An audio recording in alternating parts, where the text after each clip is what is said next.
कार्यालयाचे कर्मचारी क्षमता आहे त्याच्यानुसार कामाचं आवक आहे तो जरा जास्त आहे. तरी पण आपल्याला मान्य जमवून द्यायचं मोजण्या तिथला काही वाढीव स्टाफ दिल्याचं समजते. त्यापैकी आपल्याला जर स्टाफ येईल त्यानुसार तेही काम आपल्याला त्या ठिकाणी पटपट करता येईल. दुसरी गोष्ट जी नवीन रस्त्याची मागणी आहे किंवा रस्त्यात अडथळा आहे तर त्याच्या संदर्भात मात्र आपल्याला अडथळा असेल तर मामलेदार कोर्टाचं कलम 5 नवीन रस्त्याची मागणी असेल तर कलम 143 खाली आपण माझ्याकडे केस दाखल केली पाहिजे. तर केस दाखल केल्यानंतर त्यामध्ये लवकरात लवकर सुनावणी घेऊन स्थळ पाहणी मात्र करावीच लागते आणि तेवढा वेळ जातो त्याच्यामध्ये. मग दोन्ही बाजूला म्हणणं मांडण्याची संधी देऊन लवकरात लवकर निर्णय घेण्याचा आपण त्या ठिकाणी कार्यवाही करू. शिवाय पाण्यात रस्त्याच्या संदर्भात एक शासन निर्णयानुसार एक समिती स्थापन केलेली आहे. माननीय आमदार त्यांचे अध्यक्ष आहे आणि माननीय प्रांत मॅडम त्यांच्या सचिव आहे. ती कमिटी आता जनरेट झालेली आहे. आपल्या तालुक्यातले एक 5 प्रगतीशील शेतकरी त्या कमिटीमध्ये सदस्य म्हणून आहेत, सदस्य म्हणून आहेत.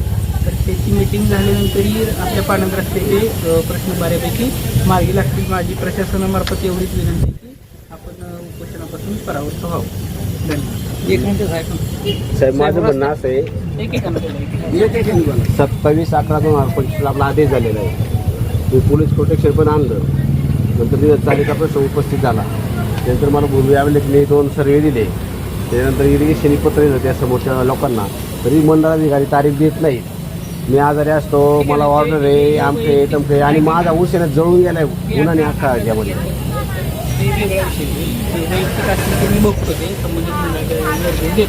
तुम्ही काल सांगितले की बाबा खैऱ्यांची नियुक्ती केली तिथं, पण त्यांना सांगा ना लवकर मला पोलीस स्टेशनचं. तुमचं पत्रही मिळालं मला, पण त्यांचा आदेश मिळत नाही, त्यांची तारीख मिळतो, पण काय करता येत नाही मला. अजून द्यायला सांगतो सर. माझा एक मुद्दा असा आहे, आपण जे पोलीस प्रोटेक्शन वगैरे देत आहे आणि रस्ता अडथळा तुम्ही काढायला बरेच म्हणजे जो निकाल झाला त्याप्रमाणे कारवाई करायला करताय आणि किंवा मोजणी असेल याच्यात काय होतं, ज्याला करून द्यायचा नाही तो आड येतो. मग त्याच्यामुळं काय होतं, प्रशासन सगळं थांबतं, मंडल अधिकारी कारवाई करत नाही, पोलीस त्याच्यावर गुन्हा दाखल करत नाही. अशा एका व्यक्तीवर जर गुन्हा दाखल केला तर जे विरोध करणारी लोक आहेत ना ते आपोआप थांबणार आहेत, संख्या कमी होणार आणि तालुक्याचा जो विषय आहे ना तो 50% केवळ सुटला जाईल.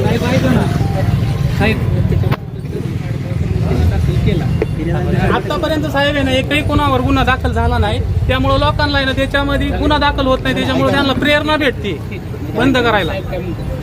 पोलीसचं काम फक्त प्रोटेक्शन द्यायचं तिथं, बरोबर आहे. बरोबर. त्या ठिकाणी जे हजर असणारे मंडळ अधिकारी, तलाठी जे कोणी असतील त्यांनी तक्रार दिली तर फिर्याद घेऊन जातात. हा, आणि सर एकच मिनिट त्याच्यात असं आहे, तो आहे ना गुन्हा दाखल कोणी करायचा, मंडल अधिकारी काय म्हणतात, ग्रामपंचायतीचं काम आहे, ग्रामपंचायत काय म्हणणार. त्याच्यामध्ये कसं आहे माहिती आहे, माझा जर आदेश असेल बरोबर रस्ता खुला करायचा असेल तर मात्र तिथं मंडळाधिकाऱ्यांनी गुन्हा दाखल केला पाहिजे. दुसरी गोष्ट, ज्या डिपार्टमेंटचं काम चालू आहे त्या ठिकाणी ग्रामपंचायतीचं असेल तर ग्रामसेवकांनी, किंवा जिल्हा परिषद बांधकाम रोड करत असेल, PWD करत असेल तर शासन निर्णयानुसार त्या डिपार्टमेंटनं शासकीय कामात अडथळा केला म्हणून त्या ठिकाणी गुन्हा दाखल केला पाहिजे. आणि मोजणीचा विषय असेल तर मग मोजणीच्या कर्मचाऱ्यांनी गुन्हा दाखल केला. आता आमचा असा एक विषय आहे, म्हणजे निदर्शनास आला, पाणंद रस्ता आहे, पाणंद रस्ता कुणाचा, महसूल विभागाचा थोडक्यात, बरोबर. निधी कोणी टाकला, जिल्हा परिषदेने. मग आता याच्यामध्ये एक व्यक्ती करून देत नाही, मग नक्की गुन्हा दाखल कोणी करायचा,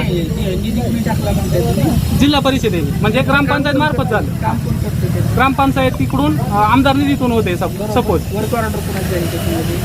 वर्क ऑर्डर यांनी हेच करतात ना जिल्हा परिषद. जिल्हा परिषद बांधकाम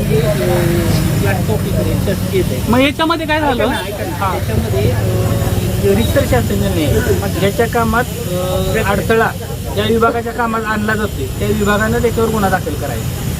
हां, असं ठीक आहे. विनंती बरं का साहेब, माझं एक म्हणणं असं आहे, एक मिनिट, यांचं किती दिवसामध्ये काम मार्ग गेला त्यांना जरा झालं ना, दिली जाईल ना आता तारीख पण दिली एक सहाला मार्ग काम मार्ग झालं पाहिजे. तुमची ऑर्डर जरी असली तरी पोलीस प्रशासनाने दखल घेतली पाहिजे अशी आमची विनंती. तहसीलदार साहेबांची ऐका, काही ठिकाणी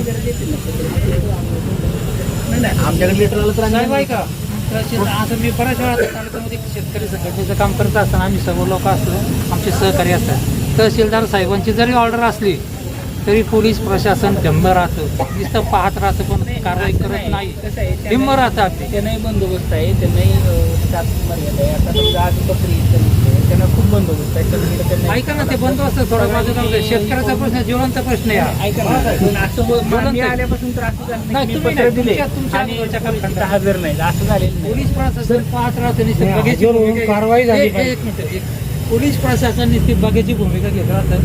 मग आता काय कुठून कसं होतं ते आम्हाला माहित नाही. पण ऐका, एक मिनिट मला बोलू द्या, मला बोलू द्या नंतर तुम्ही बोला.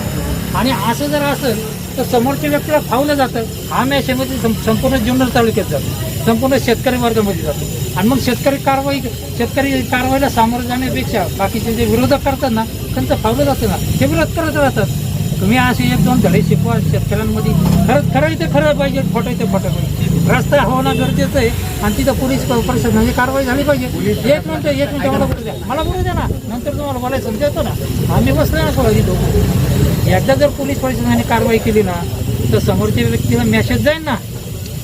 आणि तो मेसेज आहे का, एक मिनिट, तो मेसेज संपूर्ण आहे ना तालुक्यामध्ये पटकन कोणी रस्त्याला विरोध करायला पुढे जाणार नाही, अशी आमची विनंती आहे. पण पोलीस प्रशासन तुमची ऑर्डर असते, जर पोलीस प्रशासन काही करत नसेल तर मग त्याचा काय अर्थ नाही. पोलीस प्रशासन बोला. ठीक आहे, मी ते साहेबांशी बोलतो आणि साहेबांनी काय आता सांगितल्याप्रमाणे संबंधित जे काही विषय असेल, मोजणीचा असेल किंवा आमच्या मंडळाधिकाऱ्यांनी फिर्याद त्या ठिकाणी दिली पाहिजे. द्यायलाच पाहिजे. 100% आमचं केस. मोजणीचा विषय असेल तर हो. त्यांनी फिर्याद दिली पाहिजे. तर फिर्याद देत असताना जर नाही घेतली तर मात्र त्यांना पण बोलू पण जर फिर्यादच आणि दिली नाही थोडं तर पोलीस ते प्रशासनाने सुद्धा कडक त्या ठिकाणी भूमिका घेतली पाहिजे असं आमचं म्हणणं. ठीक आहे. माझं एकदा म्हणणं- जर असं जर घडलं तर पटकन कोणी रस्त्याला विरोध करणार नाही. त्यांना माहिती आहे पोलीस प्रशासन पाहत राहतं, अधिकारी प्रशासनाचे पाहत राहतात. आणि मग लोक काय करतात, हे रस्ते अडवणे तुडवणे अमुक करणे धमुक करणे लागलं आमच्या वारवडीत कोणाशी लागलं पण आम्ही थोडे ना समजवतेने म्हणा असं काय तसं काय आम्ही रस्त्याचे मार्ग काढून नाही. आमच्याकडे असं नाही काय, वारवडीत सुद्धा खूप काही गोष्टी असतात. आमच्या पण आम्ही थोडा लीड घेतो. आमच्या पद्धतीने आम्ही करून प्रशासन आहे. हा. काही चुका झाल्या तर तुम्ही आम्हाला सांगणं तुमचं म्हणजे अधिकार आहे. पण दुसरी गोष्ट आमची विनंती पण आहे प्रशासनातर्फे की इथं बागायती क्षेत्र जास्त आहे आणि इथून इथपर्यंत म्हणजे असेल तरी त्या ठिकाणी रस्ता अडवला जातो. बरोबर त्या आहे. ठिकाणी म्हणजे काय भावबंदी. आणि आपल्या सामोपचारांना पण सुटण्यासाठी त्या ठिकाणी भरपूर विषय आहे. थोडंसं गाव स्तरावर आपण तशा पंच कमिटी नेमून जर अशा प्रकारचे काही प्रश्न मार्गी लावले तर 10% जरी अशी प्रकरणं कमी झाली तर त्या मार्फत प्रशासनावरचा लोड कमी होईल. तर साहेब, ग्रामस्तरीय समितीच्या याच्या पाठी जे आदेश तुम्ही स्थापन करा, तिथं नाही सुटलं तर मग इकडे या. तर हे तुम्ही आदेश, तुमचे आदेश साहेब होते त्यांनी आदेश वगैरे दिले, पण एकाही गावात अशी कमिटी स्थापन नाही झाली. ही जबाबदारी कुणाची? बीडीओची थोडक्यात. असं तुम्ही बीडीओला पत्र द्या ना. ठीक आहे. पोलीस साहेब प्रोटेक्शन म्हणजे नेमकं साहेब, काय? बरं तुम्हाला काय बरं हो साहेब, ऐका ना. प्रोटेक्शन असतं. कोणाला असतं प्रोटेक्शन? नेमकं शेतकऱ्याला असतं नाही का त्या- नाही, एकूण तिथं आलेले आहेत महसूलचे मंडळाधिकारी हां. किंवा तलाठी किंवा जे मोजणीचे कर्मचारी अधिकारी आहेत, त्यांना ते संरक्षण असतं. त्यांनी सांगावं की अशी ऍक्शन घ्या, पोलीस लगेच ऍक्शन घेतील. तुम्ही जे आता पोलिसांना आरोप केला की पोलिस काही करत नाहीत, काही आणि नाही. पोलिसांना आदेश तुमच्या पण देत वतीने नाही ना त्यावेळेस. जे मंडल अधिकारी येतील, शक्यतो तुम्हाला शक्य नाही होणार प्रत्येक जागेत, पण प्रत्येक मंडल अधिकाऱ्याला असं सांगा का रस्ता होणं गरजेचं आहे. एखादा आड आला तर तुम्ही म्हणणार थांबा आपण परत बघू, असं न करता आहे ना ऍक्शन लगेच घ्या. आणि तुम्ही त्याच क्षणी आहे ना बरोबर आहे, म्हणतात ते जो प्रॉब्लेम करतोय ना त्याच्यावर गुन्हा दाखल करा. म्हणजे झालाच तर तालुक्याचे 50% जे प्रश्न आहेत, तर ते लगेच निकाली गुन्हा निघणार. दाखल करा ना तुम्ही. गुन्हा दाखल करा. तक्रार येऊ द्या सर, माझा शब्द आहे तुम्हाला. पी साहेबांच्या परत शब्द देतो. महसूलची तक्रार आली, संबंधित अधिकारी कर्मचारी तक्रार आली, तक्रार होऊन जाईल. पण गुन्हा दाखल नाही झाला मग त्या अडचणी सुरू होतात ना सगळ्यांच्या. ही तक्रार मंडळाधिकारी करायची ना. त्यांनीच करायचं. आम्ही म्हणत ना तुमच्या कालखंडामध्ये या काही गोष्टी घडल्या ना, तुमच्या अगोदर घडल्या ना, तुमच्या अगोदरच्या कालखंडामध्ये. त्यांना काय होईल बरं का साहेब? माझं म्हणणं असं आहे, कालला मी तुमच्याकडं आलो होतो, मी मला जे काही दिलं, मी माझा हिस्ट्री सांगितली सगळी, रस्त्याबाबत कशी अडवणूक झाली, कशी मागणी केली, मी पूर्णपणे कागदपत्रांची पूर्तता करून गेले 12 वर्ष मी या प्रत्यक्षेमध्ये आहे. रस्ता होत नाही, काही कारणं असतील त्याच्यावरती. मला आता असं म्हणायचं आहे, गेल्या वर्षीसुद्धा मी उपोषणाला बसणार होतो. मी असं मंडलाधिकारी म्हणजे पार तलाट्यापासून मंडलाधिकारी, त्याच्यानंतर तहसीलदार साहेब, प्रांत साहेब, कलेक्टर साहेब यांना सगळ्यांना, आमदार खासदार यांचं सगळ्यांचं म्हणणं राखलं मी उपोषणासाठी थांबलो. त्यांनी मला असं आश्वासित केलं की काही नाही, तुझा रस्ता आम्ही 2 दिवसात करून देतो. 2 दिवसाच्या ऐवजी 2 वर्ष होऊन गेली. माझी व्यथा कोणी जाणून घेत नाही. त्या तळतळाटामुळं माझं आता म्हणणं असं आहे, तुम्ही आलात, तुमचं खूप खूप धन्यवाद. तुम्ही माझी सहानुभूतीपूर्वक जो विचार केला आहे त्याबद्दल मी तुमचं या सर्वांच्या वतीनं प्रथम अभिनंदन करतो. दुसरा मुद्दा असा की जे तुम्ही आता मला आश्वासित केलं की बाबा तुम्ही विनंती केली, तुम्ही उपोषण मागवले. माझं म्हणणं असं आहे का, काय झालं आहे, माझा प्रशासनावरचा आता विश्वास उडाला आहे. गेले कित्येक वर्ष मी प्रतीक्षेत असताना मी सर्वांना माझ्या म्हणण्यासारखं त्यांच्या म्हणण्यासारखं ऐकत नाही. तर मला कोणाला विरोध करायचा नाही किंवा तुम्ही माझे दुश्मन नाहीत. माझं फक्त एकच तळमळ अशी का, जर मी तिथं उपोषणाला बसतो याच्या पाठीमागचं कारण इतकं असं आहे, बाहेर कित्येक वर्ष मी हा त्रास सहन केलेला आहे. असेच माझ्यासारखे बहुत पीडित लोक आहेत. तर तुम्ही मला फक्त कृतीमध्ये आत्तापर्यंत काय झालं, मी तुमच्यावरती फक्त म्हणजे प्रशासनावर विश्वास ठेवला, त्यांनी सांगितलं मी थांबलो. पण आता माझी मानसिकता अशी, मला तुम्ही प्रत्यक्षामध्ये रस्ता केलेला दाखवा. तिथनं माझे कोणी गाववाले असतील त्यांनी सांगावं की हा बाबा रस्त्याच्या मागणीसाठी मी बसलो इथं. 143च्या अंतर्गत असेल किंवा 105चा आपलं 5चा असेल, आंबेदार 5चा. तर तो रस्ता तुम्ही तिकडनं खुला करून दाखवा.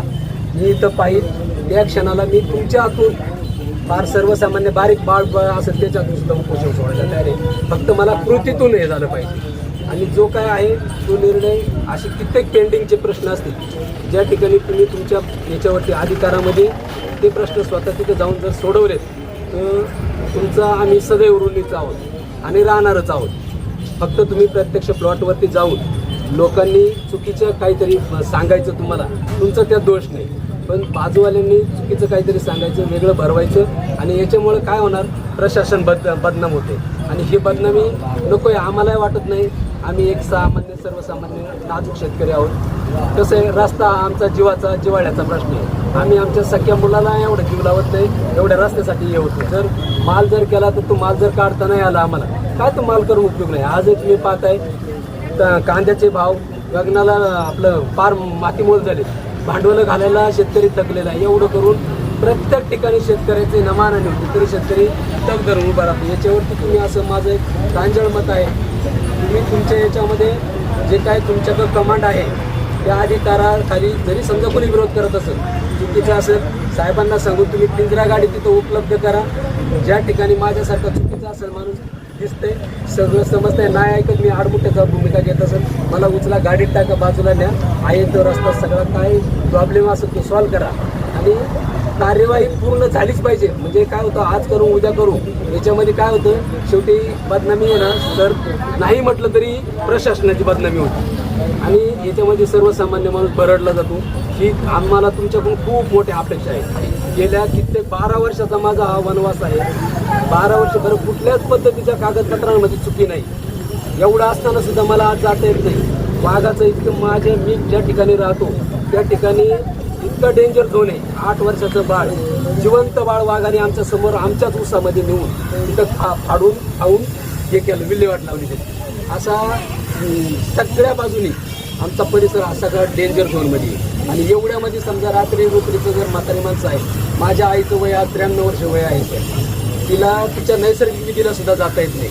आम्ही उचलून तिला घेऊन जातो, बाथरूममध्ये टॉयलेटमध्ये घेऊन जातो. तिचं जी काय असेल त्या नैसर्गिक विधी आम्ही आमच्या पद्धतीनं करतो.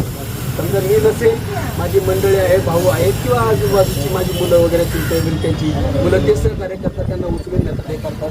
आज आम्हाला यायला जायला तिथं रस्ता नाही. सगळा शासन सांगा ते निर्णय आहे, तुमच्या बाजूने सगळं काय आहे, कार्यवाहीच होत नाही. पुढचा माणूस येतो काहीतरी वेगळं सांगतो, चुकीच्या दिशेने ना दिशाभूल केली जाते.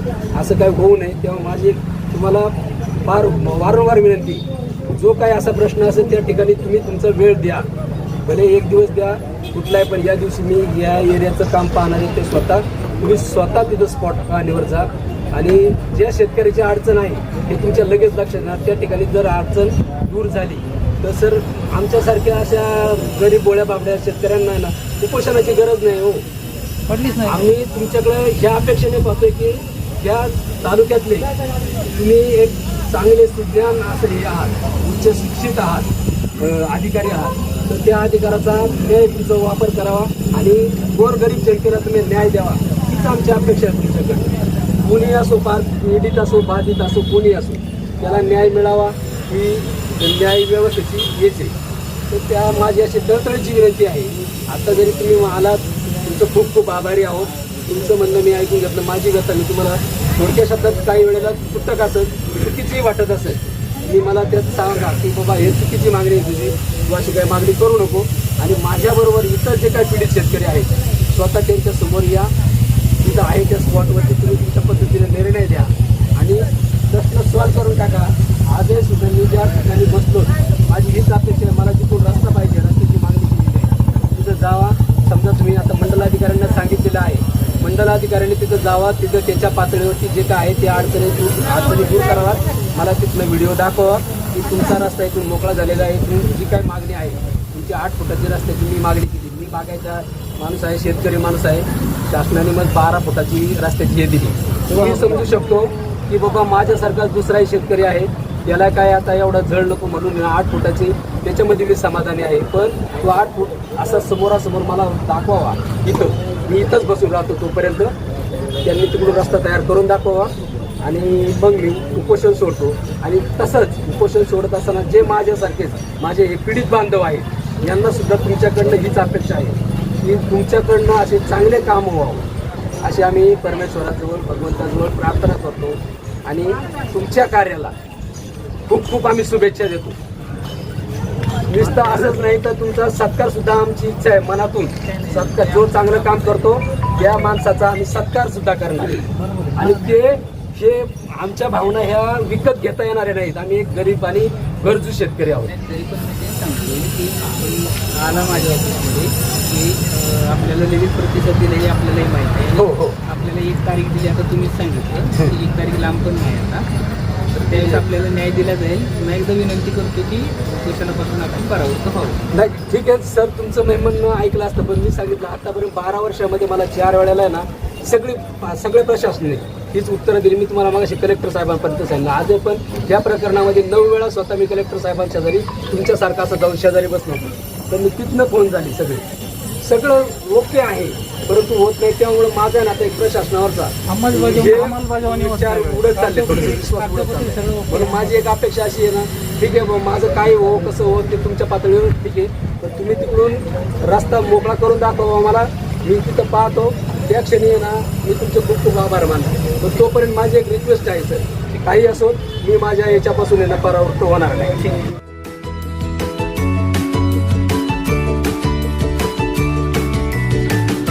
बातम्या शेतीच्या, बातम्या मातीच्या, बातम्या अन्यायाच्या, गुन्हेगारीच्या,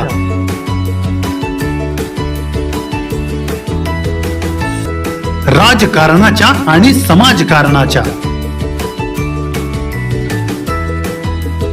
शोषणाविरुद्ध बुलंद आवाज, जनसामान्यांच्या हुंकाराची गाज, सत्कार्याला प्रोत्साहन, दुष्कृत्याला अनुशासन, निर्भीड, निस्पृह, सडेतोड, बेधडक आणि रोखटोक म्हणजेच विघ्नहर टाइम्स. शोध बातमीचा, ध्यास सत्याचा. आपलं चॅनल, आपली बातमी. सबस्क्राईब तर कराच, पण बेल आयकॉनवर क्लिक करायलाही विसरू नका.